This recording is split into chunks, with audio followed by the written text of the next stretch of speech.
Wal maqalatu lan utawi maqalah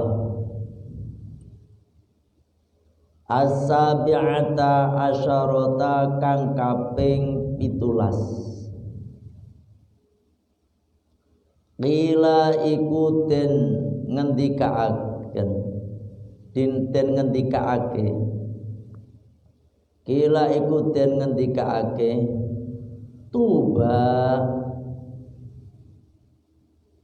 bejo kemayangan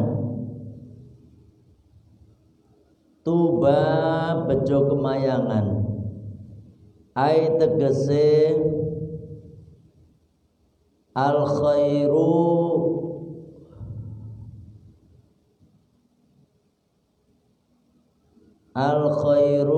kebagusan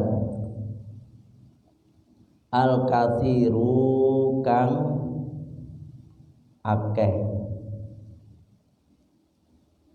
liman maring wong kana kang ana akluhu apa akale eman liman maring wong kana kang ana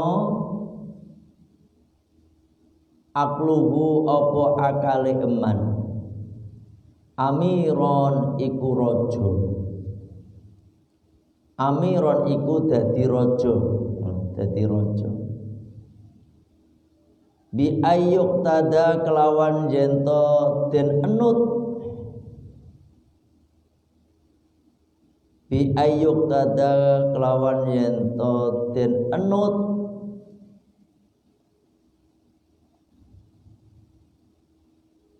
apa akal bimuradi aklihi kelawan karepe akale eman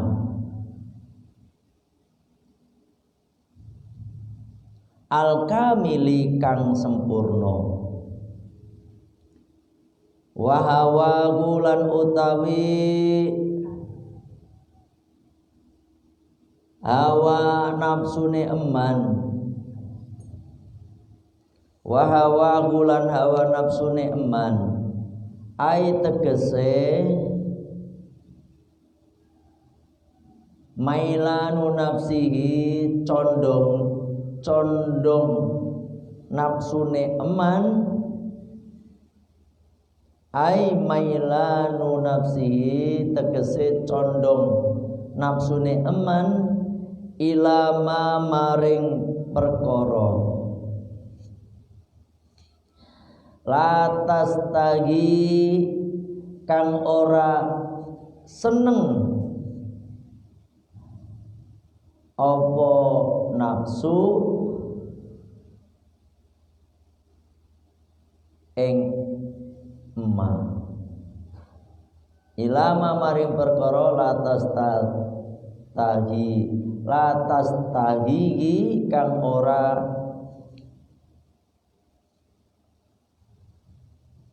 apa tastahi itu ora pengen mas kang ora pengen apa nafsune eman ing emah gitu min ghairi ta'iyati syar'i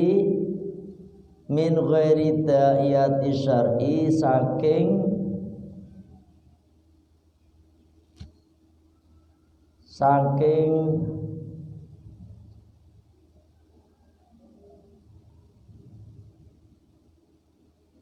liyane pengajake syarat asiron iku dadi tawanan asiron iku dadi tawanan ai tegese mamnuan kang den cegah mamnuan kang den cegah min dzalika saking mengkono-mengkono matastahi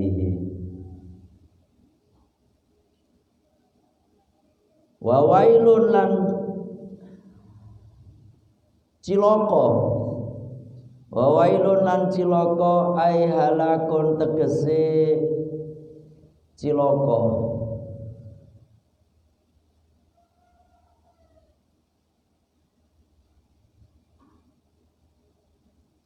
Sadidun kang banget, sadidun kang banget. Liman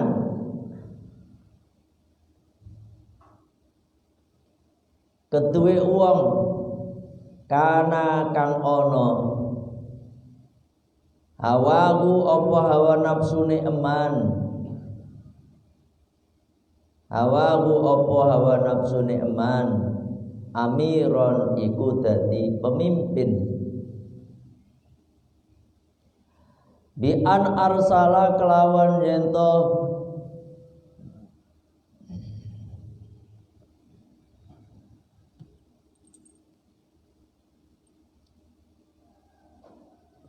perintah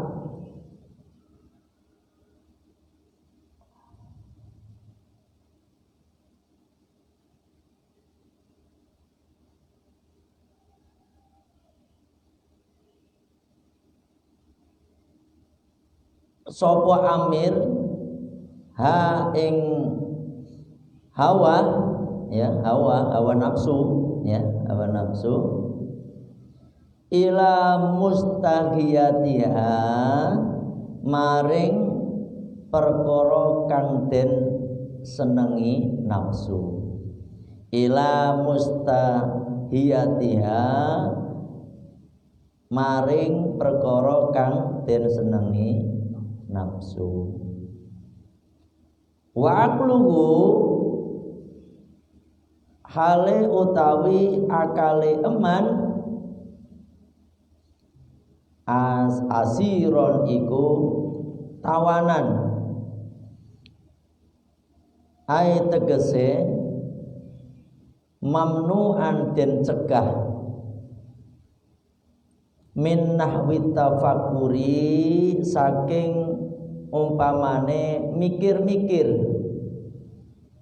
tafakur mikir-mikir fi ni'amillahi ta'ala ing dalem pira-pira nikmate Allah Ta'ala, wa fi azamatihi ta'ala lan ing dalem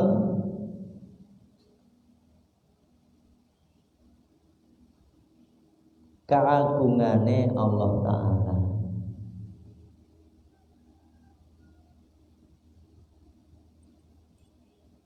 Wal maqalatu lan utawi maqalah atsaminata asyarata kang kaping 18 qila iku den ngendikaake man utawi sapane wong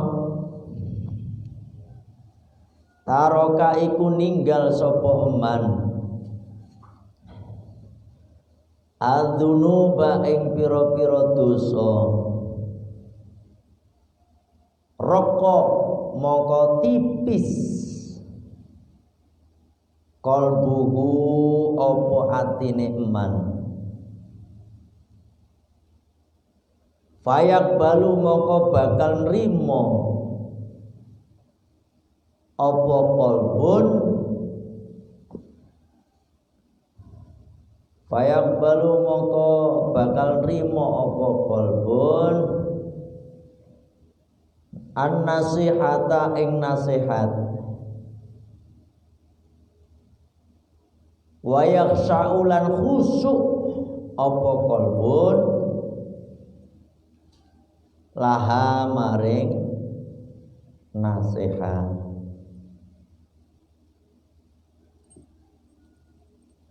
Wa man lan utawi sapane wong taroka iku ninggal sapa eman al harama ing perkara kang haram, al harama ing perkara kang haram, fil mat'umi saking barang kang den pangan, fil mat'umi ing dalem barang kang den pangan, wal malbusilan barang kang den enggu,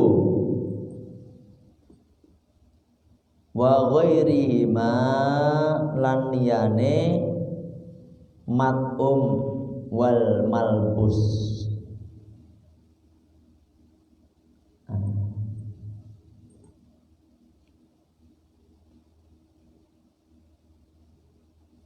Nisa liburnya kapan, Dok? Tanggal 24. Pulangnya kapan? 25.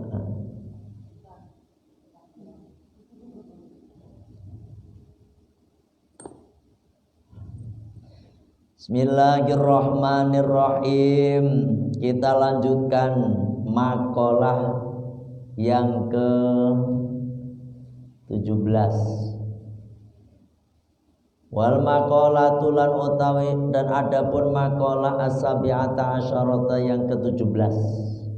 Qila dikatakan tuba, bejo kemayangan itu keberuntungan yang besar, ya. Ai al khairul katsiru, yaitu mendapatkan satu kebaikan yang banyak. Tuba kemayangan bagi siapa, Mas? Liman, bagi orang kana yang ada akluhu akalnya, amiron, itu sebagai pemimpin. Tuh, ya. Bi ayyuk tada bi muradi aklihi, yakni akalnya itu diikuti, yakni bi muradi aklihi al-kamil, yaitu akal yang kehendak akalnya yang sempurna. Jadi orang itu akan mendapatkan satu kebaikan yang banyak, bejo kemayangan, keberuntungan yang banyak ketika akalnya itu ditaruh di depan, dijadikan pemimpin. Wahawahu ami asiron, dan nafsunya dijadikan sebagai tawanan. Nih, jadi hawa nafsunya itu di belakang, akalnya di depan. Semuanya dipikir dulu. Mau ngomong dipikir di sit, dipikir di sit, dipikir. Kira-kira omongan saya ini nyakitin orang enggak ya? Kira-kira omongan saya ini dosa enggak ya? Dipikir, baru ketika omongan saya ini dapat pahala baru ngomong. Kalau hawa nafsu kan enggak, pengennya ngomong dulu, dipikir belakangan, mau nyakitin, mau apa, kayak yang penting ngomong dulu. Mau melakukan satu pekerjaan juga begitu, dipikir dulu. Saya melakukan ini dosa enggak ya? Gitu, Mas, dosa enggak ya? Saya melakukan ini nyakitin orang enggak ya? Saya melakukan ini ngerugiin orang enggak ya? Ini dipikir, Mas. Baru kalau memang tidak nyakitin orang, tidak merugikan orang, baru dijalankan. Keinginannya itu baru dijalankan. Kebanyakan enggak ngelakuin dulu urusan belakang gitu kadang-kadang orang. Ini hawa nafsunya. Termasuk kayak begini nih, Mas, contohnya. Mau makan dipikir, ini makanan haram enggak ya, gitu. Ini makanan halal enggak ya, ya. Ini makanannya siapa ya, gitu. Jangan asal dimakan. Kalau mikirin hawa nafsu mah dimakan, bus. Ternyata ini milik temennya. Ya, lihat nafsunya yang didahulukan. Nah, orang yang akan mendapatkan keberuntungan yang besar, keberuntungan yang banyak, yakni akalnya didahulukan. Akal didahulukan, hawa nafsunya belakangin. Jadi hawa nafsunya ngintil sama akalnya. Karena kalau akal itu selalu mengajak ke arah kebaikan, Mas. Makanya kemarin udah saya sampaikan, Allah ciptakan akal, Allah ciptakan yang namanya malaikat. Nih, mereka berdua berbarengan dalam tubuh kita. Malaikat dan akal ini berbarengan menuju Allah. Allah juga ciptakan nafsu yang baru sudah saya ceritakan, yang selalu bangkang. Allah juga ciptakan yang namanya setan. Jadi malaikat dan akal ini mendekat kepada Allah, setan dan nafsu ini menjauh kepada Allah. Ini yang menang mana ini? Antara dua ini yang menang mana? Ini balap-balapan ya. Kalau yang menang akalnya, dia akan dekat dengan Allah. Nafsunya yang dahulukan makin jauh dia. Paham?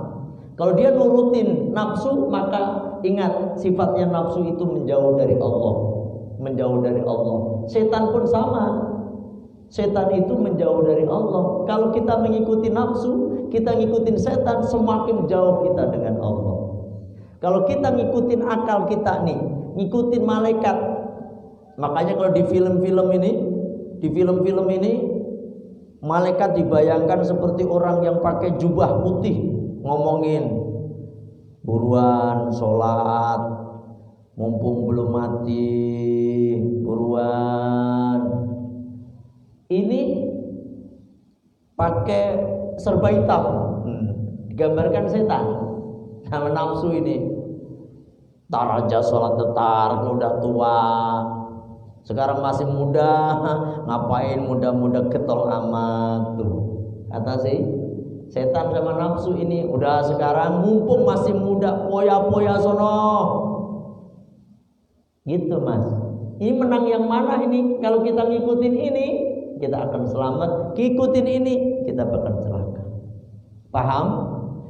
Nah, orang yang selamat itu orang yang selalu mengedepankan akalnya. Dan yang mengedepankan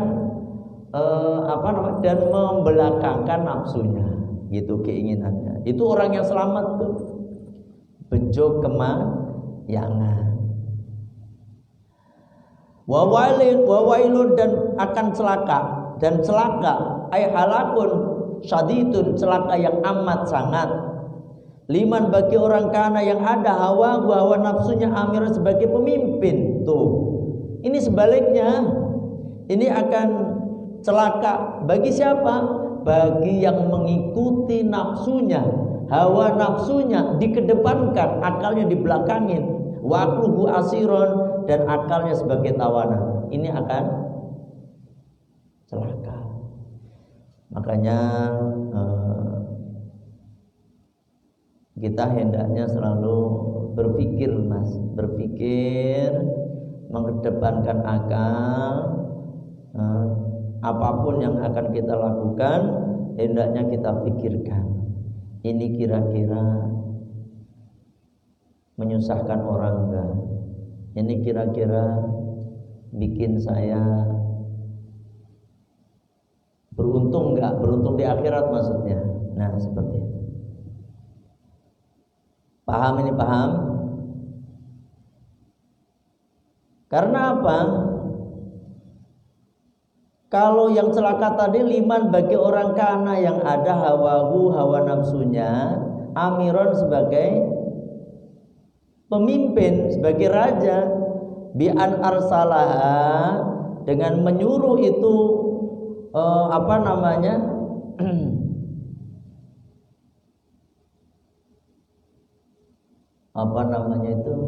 menyuruh itu hawa nafsunya tadi, ya, ila mustahiyatiha, segala sesuatu yang diinginkan hawa nafsu, ya kan? Ini bahaya.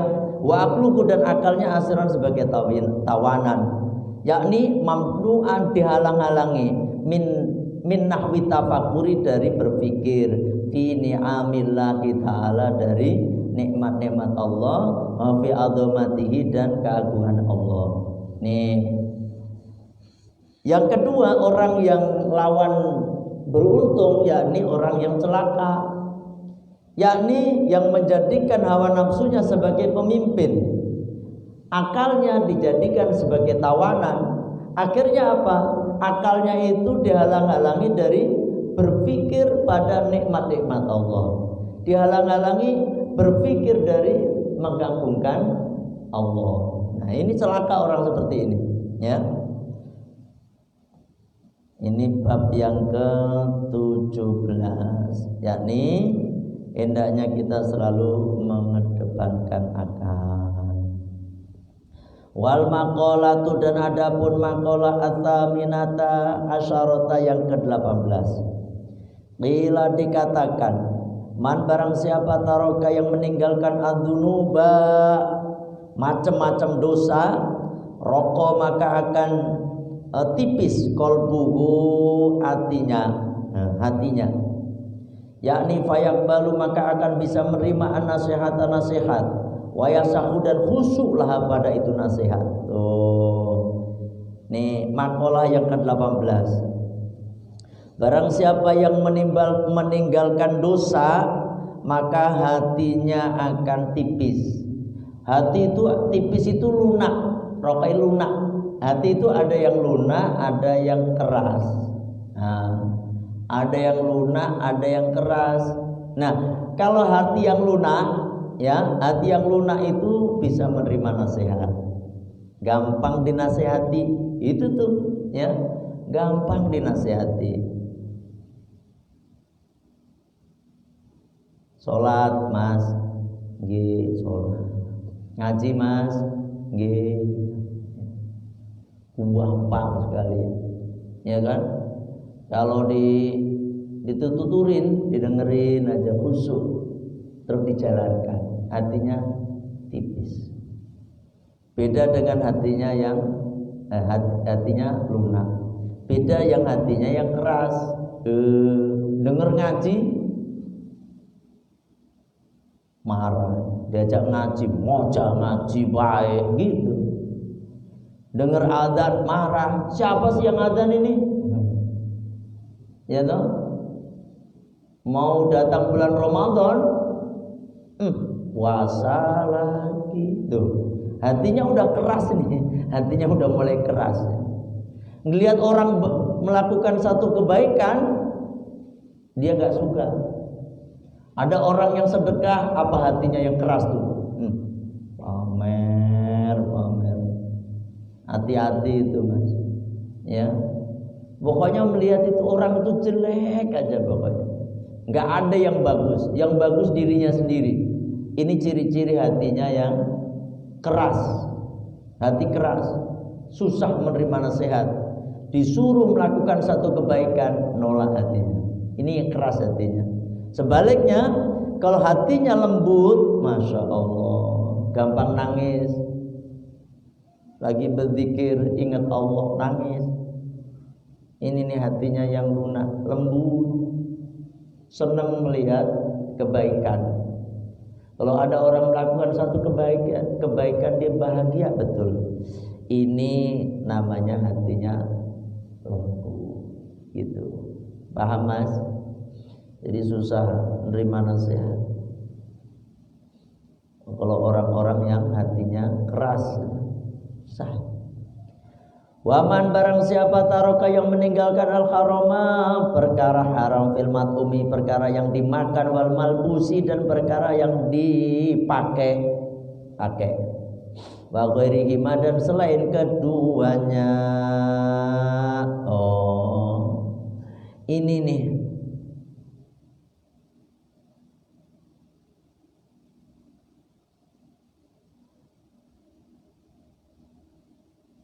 ini pengaruh sekali nih, ya, yakni makanan yang kita makan, pakaian yang kita pakai, itu pengaruh. Mas getol sholat nih, getol sholat 5 waktu, bahkan tahajud tiap malam, tetapi nggak pernah diperhatikan makanannya, ya, astagfirullah, nggak pernah dipikirkan makanannya. Makanannya yang dimakan mau halal mau haram, main makan baik. Hati-hati ini. Doanya nggak dikabul oleh Allah. Bahkan kalau orang membiasakan makanan-makanan yang haram, mau doa sampai nangis darah mas, nggak akan pernah dikabul oleh Allah. Hati-hati itu. Hadis menunjukkan dalam salah satu hadis, setiap daging dari barang haram, ya kan, fannaru aulabih, maka neraka layak untuknya. Tuh. Makanya hati-hati mas, pastikan yang kita makan itu betul-betul yang halal. Karena apa? Makanan yang haram itu akan menetap dalam tubuh kita ini kurang lebih 40 hari. Sholat kita nggak diterima, doa kita nggak diterima. Apa nggak rugi? Ya, hati-hati. Apalagi pakaian. Percuma juga pakaian kita nih. Sampean pakaian sholat, pecinya milik temennya dipakai, main pakai baik. Sholat, nggak ngomong sama temennya, gosok namanya. Gosok itu dalam kitab itu minal kabair loh. Salah satu dosa-dosa besar. Gosok itu bukan dosa kecil. Pernah dengar nggak? Di kitab itu gosok itu dosa besar. Apalagi sarung dipakai, lebih parah lagi buat sholat. Walaupun sholatnya tetap sah mas. Kita sholat pakai pakaian haram nih, bajunya haram, baju nyuri misalnya, pecinya haram, sarungnya haram, terus sholatnya sah, tetapi nggak ada nilainya. Ya, paham? Hati-hati. Jadi jangan asal pakai baik. Mendingan nggak pakai peci daripada pakai peci tapi pecinya teman, nggak ngomong, kecuali ngomong, pecinya pakai ya pinjem ya, mau sholat ngomong, nih pakai. Hati-hati. Biasanya kalau santri main buat ini milik siapa kayak yang gua pikirin. Nah ini masalah. Celana dalamnya siapa pakai baik. Wah ini lebih parah lagi nih. Celana dalamnya temen main pakai baik ini. Parah ini, parah udah. Kalau peci mungkin mending ya kan. Mending artinya apa, masih pantas. Ini celana dalam. Ya kan? Jangan. Ya, jangan. Perhatikan betul makanan yang kita makan. Perhatikan betul pakaian yang kita pakai. Dari barang haram enggak. Kalau barang haram stop betul. Rugi kita ibadah tetapi enggak diterima oleh Allah. Tuh. Ya Mas ya, hati-hati. Udah sampai di sini. Bismillahirrahmanirrahim. Allahumma anta rabbi la ilaha illa anta khalaqtani wa ana 'abduka wa ana 'ala ahdika wa wa'dika mastata'tu a'udzubika min syarri ma sana'tu abu laka bi ni'matika 'alayya wa abu bi dzambi faghfirli fa innahu la yaghfiru dzunuba illa anta subhanaka allahumma inni a'udzubika subhanaka allahumma wa bihamdika asyhadu an la ilaha illa anta astaghfiruka wa atubu ilaik. Alhamdulillah. Assalamualaikum warahmatullahi wabarakatuh.